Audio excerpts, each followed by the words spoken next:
Hello, everyone. My name is Rebecka Peterson. I'm the 2023 National Teacher of the Year. I am in my 15th year of education. Most of those years have been at Union High School in Tulsa, Oklahoma. I have taught an array of math classes from remedial math through AP Calculus. And today we are going to look at lessons and poetic truths I've learned at calculus. So this session here is called When Are We Ever Going to Use This? All right, well, calculus is the study of change, particularly things that change continuously, because algebra fails us when we leave the rate equals distance over time scenario, right? So calculus harnesses the power of infinity to answer questions that algebra can't quite answer. But I want to think about this word change again, maybe a little bit more poetically, because I think it's fair to say that the pandemic has changed education, right? There's a fascinating study out of Stanford where they scanned 163 adolescent brains.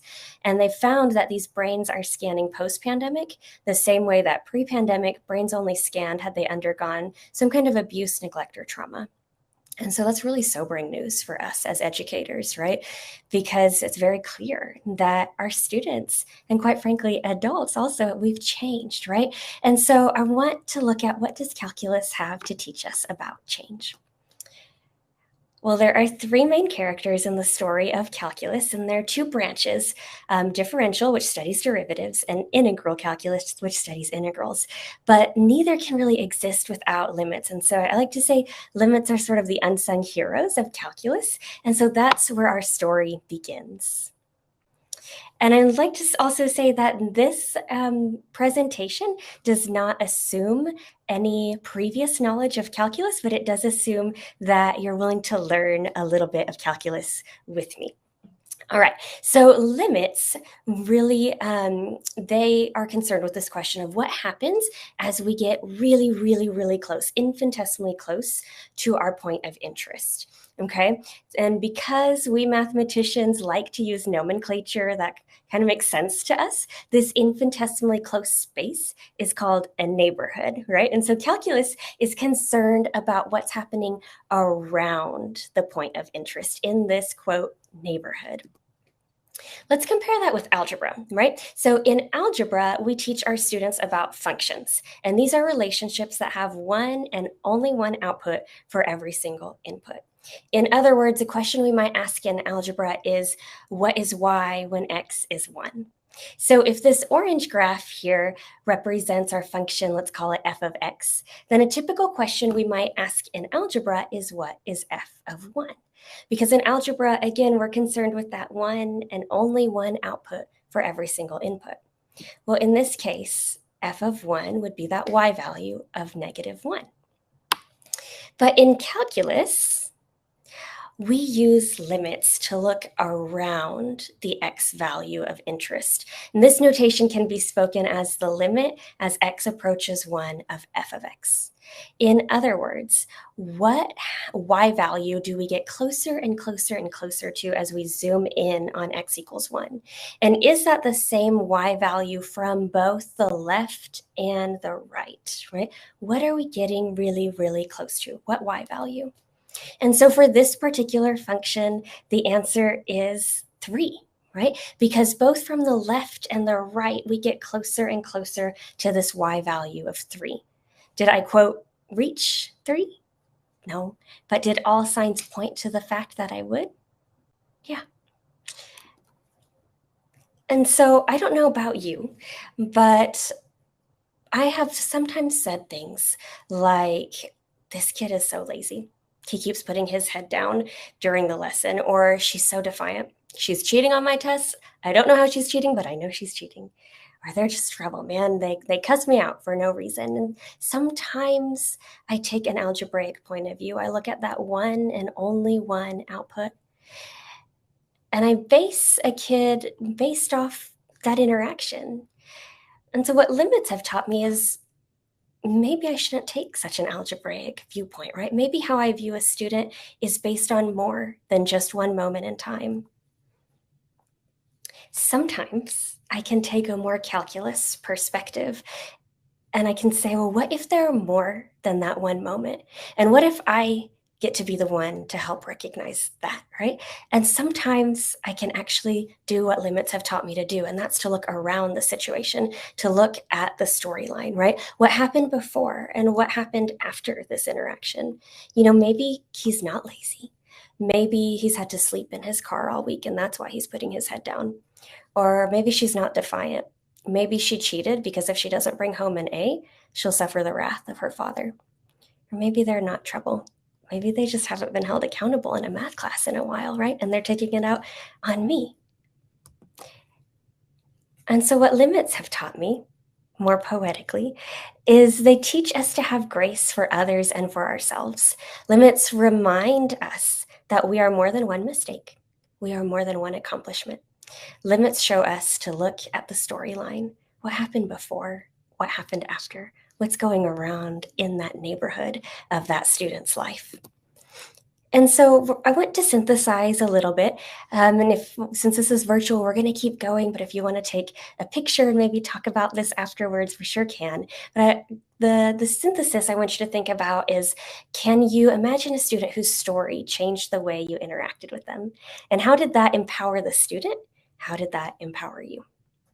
All right, so that takes us to actor number 2, which is derivatives. And derivatives are what make up the first branch of calculus, differential calculus. So graphically, derivatives find, quote, the slope of the tangent line. That's kind of the textbook definition. But more intuitively, derivatives answer the question, how fast? Okay, so an algebra question may ask, what's the slope between 2 points in a function or on a graph, like maybe these two, right? And so we could draw the line that connects these 2 points if we want. And this, by the way, is called the secant line, which is Latin to cut, because we're literally cutting this function at 2 points. And so we could use the given 2 points or others on that line to see that this line has a slope of -1, right? That's algebra. But what if we want to find the slope of the line at exactly 1 point on the function? Like maybe here, right at x equals -1. What if I wanted to draw the tangent line instead of the secant line? The tangent is just touching, right? Well, algebra can't quite handle that. And that's where we need a derivative. And if you've taken a calculus class, possibly the thing you remember the most is the power rule, right? Like how to find derivatives of power functions like x to the 2 or x to the -1/3. But all you're really trying to find is the slope at that 1 point. Right? So why not just zoom in and in until we start to get, are you ready for this very mathy term? Liney, right? Okay, let's go one more, see if we can get rid of that curvature. And that looks pretty nice, right? That looks like a linear function, okay? Well, this property is called local linearity. And I told you, we as mathematicians love words that make sense to us. So if I go local, if I zoom in enough on that x value, does this function start to look like a linear function? If yes, then whatever the slope is of this kind of new zoomed in spot, that's just the function's derivative there. So hopefully this looks good to you. And let's find another point on this function now that I've zoomed in quite a bit, like this one. And now let's calculate this slope again, now that we've zoomed in enough. So we're going to go up 1, 2, right, to the right, 1. And so a slope of +2 divided by +1 is 2. And we denote what we just found with that little apostrophe symbol. Does that look familiar? Maybe if you've had some calculus. Yeah, the derivative of f of x, so the slope or the rate, at x equals 1 is 2. Okay, and so we can now draw the tangent line. I'm going to go ahead and zoom back out. So here's our tangent line with our original function. So why do we care about the tangent line? Well, remember that derivatives answer the question, how fast? Particularly at 1 point as opposed to over a period of time. So maybe let's put some context to this graph. Let's say I throw a penny into a wishing well. And now this orange graph is modeling the height of that penny with respect to time. With derivatives, I'm able to calculate the rate of that penny at any given moment in time. In this case, I can tell you that if I were to freeze frame that penny exactly 1 second after I threw it, then its rate would be 2 feet per second. And this is something we needed limits in order to calculate because we had to get infinitesimally close, right? We have to zoom in and zoom in and zoom in at x equals 1. So yes, derivatives are really powerful. They help us solve problems algebra can't, but the real savior here, once again, was limits, who harness the power of infinity, right? Okay, so let's try maybe one together. Let's say we want to order largest derivative to smallest, so another word, steepest slope first. And let's take a look at these 3 points that I've highlighted, blue, purple, green. I'm going to take a closer look here if that helps you. We're going to zoom in and see how the slopes are getting progressively less steep, right? In other words, the derivatives are decreasing. Let's zoom back out. So here are the actual derivatives.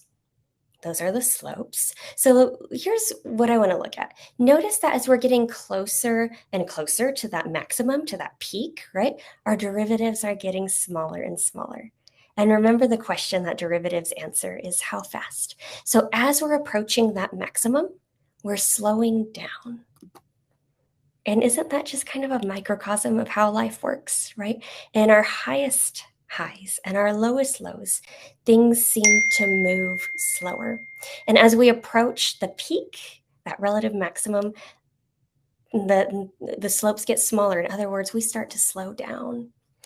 And at that peak, at the top, we experience a zero derivative, right? Time seems to move at different paces during our peaks and valleys, correct? And believe it or not, calculus proves what our hearts already know to be true, that at those highest highs, at our lowest lows, it's as if we hang for just a moment in time. We experience what we call a zero derivative. Everything pauses, right? Kind of like being on top of a roller coaster. I think about my wedding day or holding our son for the first time, opening my classroom door for the very first time. It's like everything paused.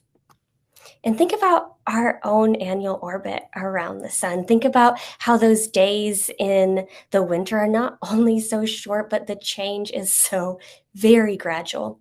But in the springtime, the amount of daylight changes faster and faster, right? And I think that's sort of nature's commentary on life.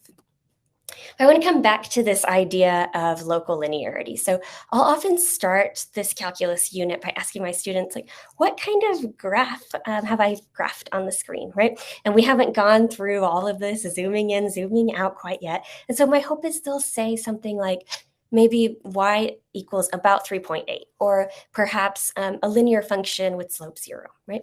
But the truth is, as you've probably figured out, is that I have zoomed way in. And so then I start to zoom out, and we see that actually this is not a linear function, right? But also, my students weren't wrong. That equation they gave me was correct for that piece, right? They gave me the tangent line equation. They just didn't have enough information to see the entire picture. And so I think this is the second lesson derivatives teach us, is that often in our daily rhythms, our path feels fairly linear, even horizontal. But when we take the time to zoom out, we see we've actually come a really long way. It's just that those daily actions feel just like that, daily, right? And I want to tell you kind of my origin story as a teacher, and one thing I did that helped me zoom out. I started teaching at the college level, and after 3 years of teaching at the college level, I switched to the high school level, and it turned out that it was really hard, right? I went from this classroom where students were paying to hear what I had to say, to this classroom where students were more or less forced to hear what I had to say, right? And I'll be honest with you, I didn't think I was going to make it. I had one foot out the door. I thought, this is too hard. I thought, I can't get their attention. I thought, my goodness, if I have to teach how to graph a line one more time, right? And then serendipitously, I stumbled upon this community blog called One Good Thing. And this was about halfway through my first year of high school teaching. And this was a group of teachers, all math teachers at the time, that lived by the mantra, every day may not be good, but there is one good thing in every day. And so teachers were committing to writing good things in their classrooms. And something about that quote, right, just really hit me, both its simplicity and its honesty.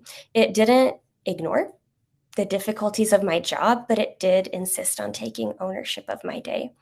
And to be honest, I hadn't learned how to make a seat at the table for the kids who needed the most love. And so I thought, oh, maybe taking ownership of my day would empower me. So one day I went from reader of the blog to writer, and I opened the blog's platform, wrote one good thing, and hit publish. And the next day I wrote one good thing again and hit publish again.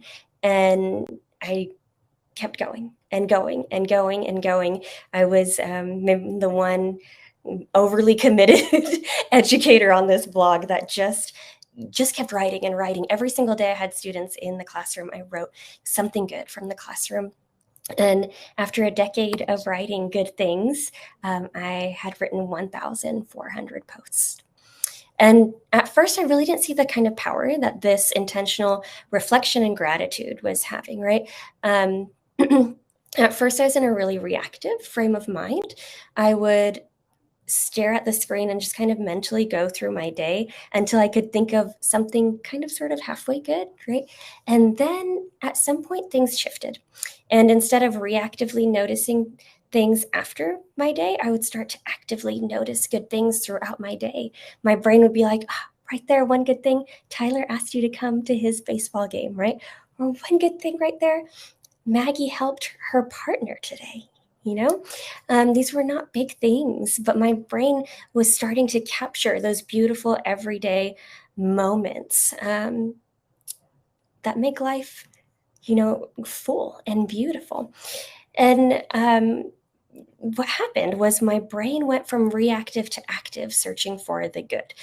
The brain science backs this up. What I was doing was initiating my RAS, or my reticular activating system, which is my brain's filtering system.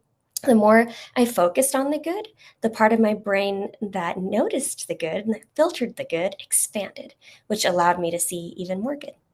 It's true, I did not know how hard this job was going to be.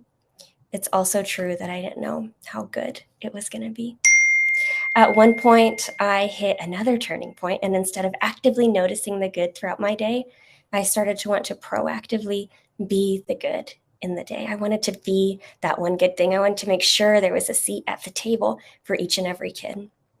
Do you see it? I went from reactive to active to proactive, all because of one, right? One blog post, one day at a time, one good thing.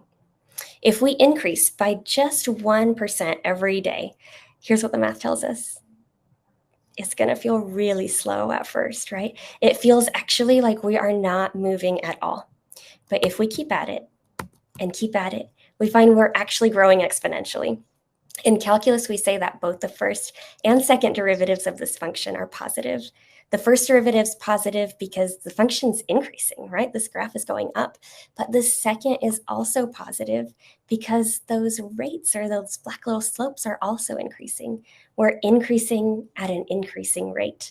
Or if you remember from calculus, we're increasing and concave up. And so what derivatives teach us is that that which felt incalculable at first is doable if we take the time to zoom in, if we take the time day in and day out to keep going. And if every now and then we're also willing to zoom out and see how far we've come. And so the synthesis question I want you to be thinking about is, what's one small action you can take daily or weekly that, if you work consistently at it, could have a really big exponential impact, right? And who can help you stay accountable? Because for me, I had a principal that read all 1,400 good things, right? And she always told me how much she loved reading those. And so that helped me stay accountable. But what is the goal? Maybe the goal is reflection, more reflection this year. Maybe it's weekly mindfulness or incorporating more games. Maybe it's documenting one good thing or having your students document. Maybe it's contacting parents and guardians more regularly about those good things. Maybe it's making sure every kid gets a high five every Friday, right? The goal here is to pick something really small that you can do consistently. All right, well, that takes us to the second and final branch of calculus, which is integrals. So graphically, integrals find the area under the curve, but more intuitively, integrals answer the question, how much? So derivatives answer how fast, integrals answer how much. And if we take a look at a graph like this one, an opening question I might ask my students is, the goal here with integrals, one of them is sort of to find the area under the curve from x equals 0 to x equals 4. And what I mean by that is finding that shaded region, right? And while we could estimate this area, maybe counting squares, for example, our usual geometry formulas and techniques won't get us the exact area. And so we have some different approximation methods.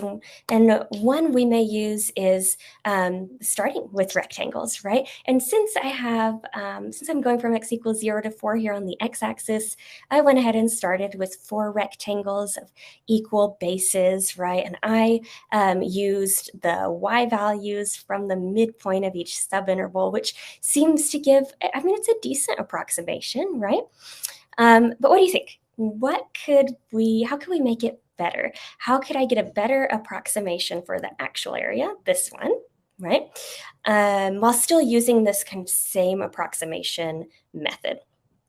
Well, one thing I could do is, well, maybe I'll squeeze in 5 rectangles, right? Instead of 4 within that same interval from 0 to 4, like that is looking even better. It's looking even closer to that exact area, right? Well, hey, why not do 6 rectangles, right? This is looking even better. Well, if we do 6, why not 7, right? Are there any negatives in creating more and more rectangles? My students are very quick to point out, this seems like more and more work, Miss P. and they're absolutely right? While more rectangles get us closer and closer to the answer, to that exact area, it also means more work for us, right? And so how many rectangles do you think we would need to get the exact area, to get that beautiful, shaded, perfect region we saw a couple slides ago? Yeah, we would need an infinite number of rectangles, right? And again, limits to the rescue, right? We're taking the limit as the number of rectangles approaches infinity. Okay, Rebecca, but why do we care about these weird shapes? Well, believe it or not, you look at integrals all the time. Anytime you Google the day's temperature, look at that beautiful yellow area under the curve, the integral there, right? We need that integral if you want to calculate the day's average temperature, for example. Or maybe you want to know a currency's average value over the last month because you're about to take a trip to Europe, or you're curious about investing in Bitcoin, right? All area under the curve. And for 2,000 years, the only way to find these kinds of sums was to take more and more rectangles of smaller and smaller widths. We eventually formalized this method and named it after Riemann. And Riemann sums, they can basically be summarized exactly as my students say, like more rectangles give a better approximation, but also require more work, right? And if you've ever cut the rind off a pineapple, you did not need calculus to tell you that, right? And so integrals, I think the life lesson is, as life continues, we're invited to learn more about ourselves, right? To inch towards our calling, our integral. But it requires more work, more self-compassion, If we compare like our first year of teaching to our second year, and we think of how much we grew, but in our first year, we were doing the very best we could with what we knew at the time, right? If we compare pandemic teaching to post-pandemic teaching, and again, how much we grew, right? How much closer we got to our calling. But again, during pandemic teaching, what we went through and what we were asked to do, we did everything and more, right? To the best we knew how. And I think integrals teach us that it's about doing the next right thing. It's about small steps that inch us forward. And every single rectangle is needed, right? Every piece of our story matters. And it's also about honoring each piece that brought us here and holding it with compassion. So we have one of those sunken in living rooms. In other words, there's like this step up from the living room to the kitchen. And when our son Jonas he's 7 now, but when he was 7 months old, for whatever reason, me, my husband, and Jonas were just like bound and determined for him to make that one step in our staircase. And I've watched videos of him making this step for the first time, and the enthusiasm and compassion that my husband and I are giving him, and the excitement on Jonas's face is still like palpable, right? There's gentleness and compassion as we're cheering him on. But the thing is Jonas had to learn how to crawl before he could walk, right? And he had to learn how to walk before he could run. And he had to run in order to find his passion of soccer. But at no point did we look at him at 7 months and say, why can't you run yet? Right? That would be absurd. But I still remember the day he took that small step. And even though he can run and he can kick soccer balls into goals, I still think about that one small stair he climbed. And it makes me wonder, do we have that kind of compassion and celebration for ourselves? And so the synthesis I want us to think about is, what's one thing from last year that you're proud of? And how can you hold on to that and celebrate the good things this year? How can you practice self-compassion? And so the thing about self-compassion is that it creates the space of safety. When we're kind to ourselves, our students feel safe to be kind to each other and to themselves. When we celebrate our own work, our profession, it gives us stamina to keep going. And it reminds others that our work matters. We are all ambassadors for teaching. So how we talk about our work, how we approach our work, it all matters. Celebrate the good. We must take care of ourselves and of each other.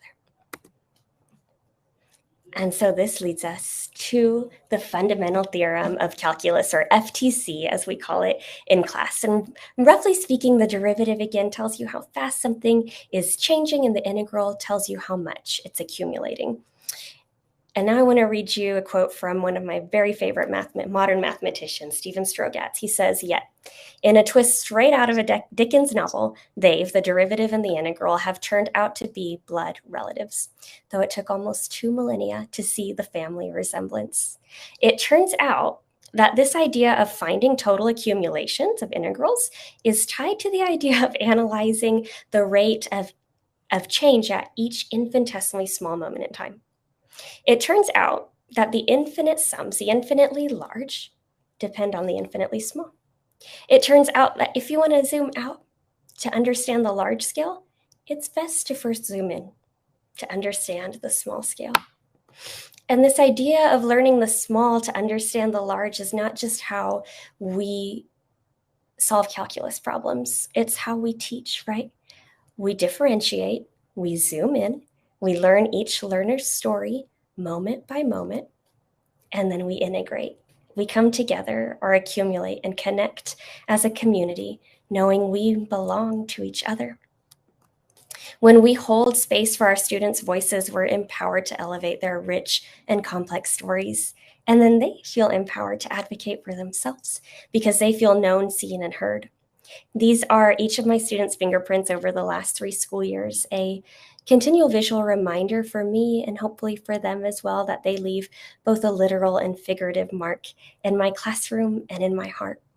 Right? Once again, it's a zoom in, each individual student's fingerprints, and it's a zoom out. We belong to each other. We're connected as a community.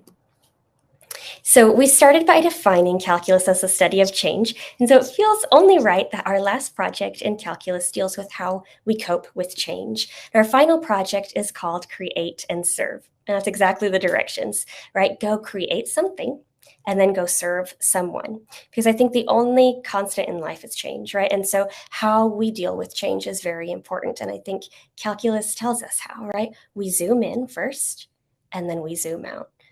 Right? We create something that helps our own hearts heal, zoom in, and then we serve. We zoom out and look at the needs of our communities. And so for their create, sometimes students create beautiful physical pieces of art, and sometimes I get to keep them and my classroom gets a makeover. Other times they'll write poetry or build Lego or make t-shirts or flowers or mugs or grace us with their music or dance skills. One time, a student even taught me how to break a brick.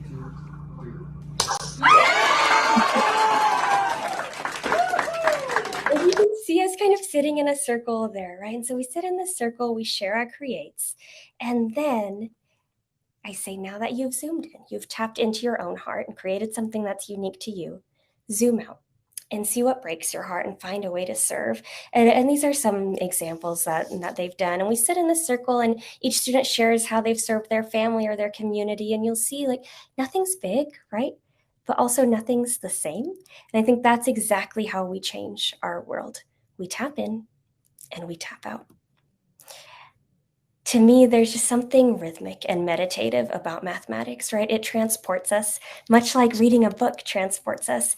But I think if we consider sort of the analogy here, in English, our ELA teacher friends often say to our students who say, I just don't really like reading, they say, well, we just haven't found you the right book yet. And I wonder what would it be for us to say something similar. When kids say, I don't like math, we just respond with, we just haven't found you the right problem yet, right? And we zoom in and zoom out in math. We inhale and exhale, zoom in and zoom out, learn the infinitesimally small to understand the infinitesimally large. Zoom in, zoom out, create and serve. Zoom in, zoom out. We push our students and release them to the world. Zoom in and zoom out. We stand with one foot in reality while the other stands in the hope of what can be. Zoom in, zoom out. When are we ever going to use this? This is the language of the universe. This is what we were made of. This is how we belong to ourselves so we can belong to each other. Thank you all so much. I look forward to talking soon. Awesome. There's quite a bit of a lag here, but do you have questions, comments, takeaways, observations? Let's see, Kimberly here. How do we help policymakers to focus more on the human beings that we are supporting in schools?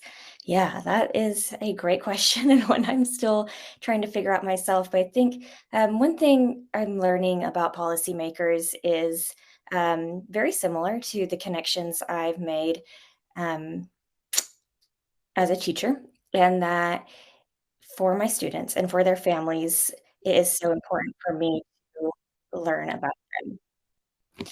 And so similarly for our policymakers, I think that we sometimes are really quick to send an email, right?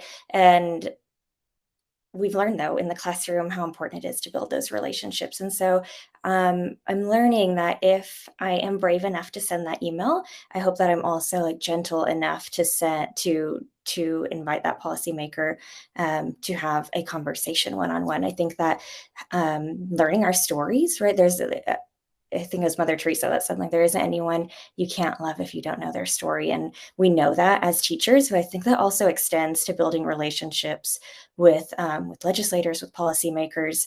And so I don't have a silver bullet. And I think that that's maybe it, right? That we know as teachers, there's no silver bullet. There are no quick answers, but I think a good first step, and again, those steps that we do continuously can have exponential impact, right? A good first step is to learn about our local policymakers and to develop relationships with them.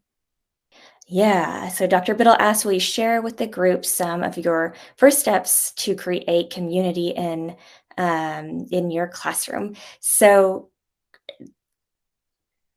I think these also first steps have evolved over the years.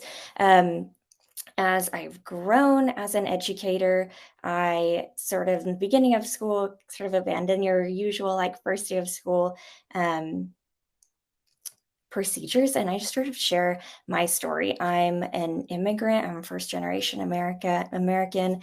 By the time I was 16, I'd lived in 4 different countries, and I'm really lucky to teach in an incredibly diverse and culturally rich district. We have 62 languages represented at my district, and we're the only high school for the district. So it's been a really beautiful full circle moment to see that sort of what untethered me as a child, like moving so often to various cultures, really tethers me to my students. And so I share about sort of feeling like an outsider, when I was their age. Then I invite my students to tell me their stories. And so we set up tiny, a little, again, small steps, right? Small windows throughout the days in that first quarter where they come and they share their story, and we just sit down together, and they